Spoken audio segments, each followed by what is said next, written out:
Have you ever wondered why you're terrified of spiders, while others can hold them without a second thought? This conundrum takes us to the enigma of phobias.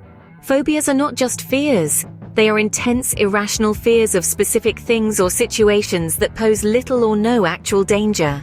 A fascinating fact is that approximately 1 in 10 people suffer from phobias, making them the most common psychiatric illness among women and the second most common in men over 25. From aerophobia, the fear of flying, to zoophobia, the fear of animals, phobias range far and wide, each as unique as the individual experiencing them. Yet despite their prevalence, our understanding of phobias remains clouded, an enigma in the vast field of psychology. As we journey into the depths of the human mind, we may unearth some surprising truths. As we delve deeper into this topic, you might just find that your fear of spiders isn't as irrational as you think. Our minds are complex and fascinating, and they play a significant role in the development of phobias.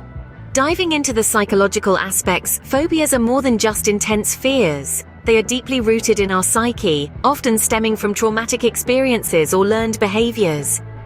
Imagine for a moment a child who has a traumatic encounter with a dog.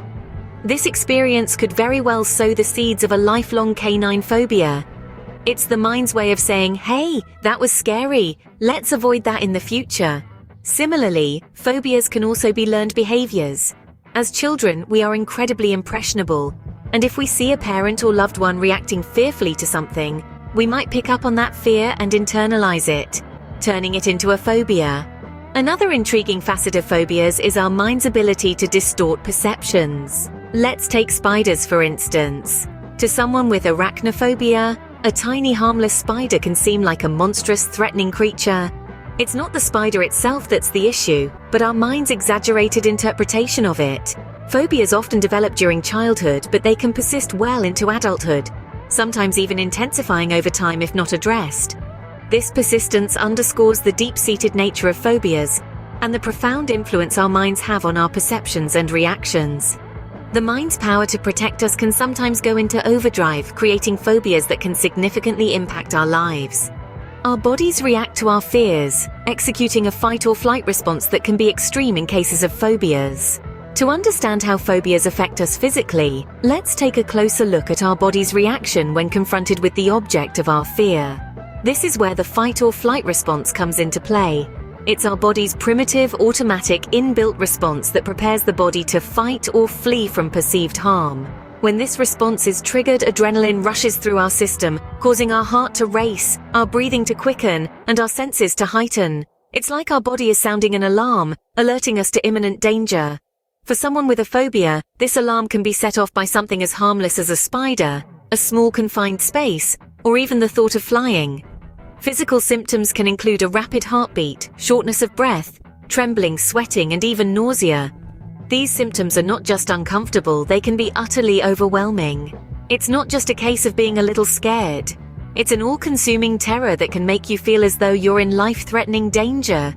The overwhelming desire to escape the situation is another key physiological response. This is not a conscious decision, but rather an instinctive move to get as far away as possible from what is causing the fear. The body's response, while intended to protect us, can sometimes be so intense that it becomes debilitating. Phobias, while common, are complex and can significantly impact a person's life. We've journeyed through the enigma of phobias, delving into the intricate labyrinth of the human mind and body.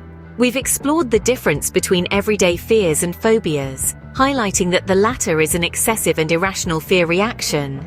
We've examined the psychological aspects of phobias, unveiling how they can be a result of learned behavior and traumatic experiences, or even a manifestation of deep-seated anxieties. We've also delved into the physiological aspects, illustrating how phobias trigger our fight or flight response, leading to physical symptoms like a rapid heartbeat or trembling. But remember, phobias aren't merely figments of our imagination. They are real, tangible, and can be debilitating, yet they are not insurmountable. Understanding phobias is the first step towards managing them. Remember, it's not just all in your head. We hope this deep dive into phobias has given you a better understanding of this common yet complex psychological issue. If you found this informative, do consider subscribing, liking, and sharing. Stay tuned for more intriguing insights into the human mind. Until next time, keep exploring, keep learning.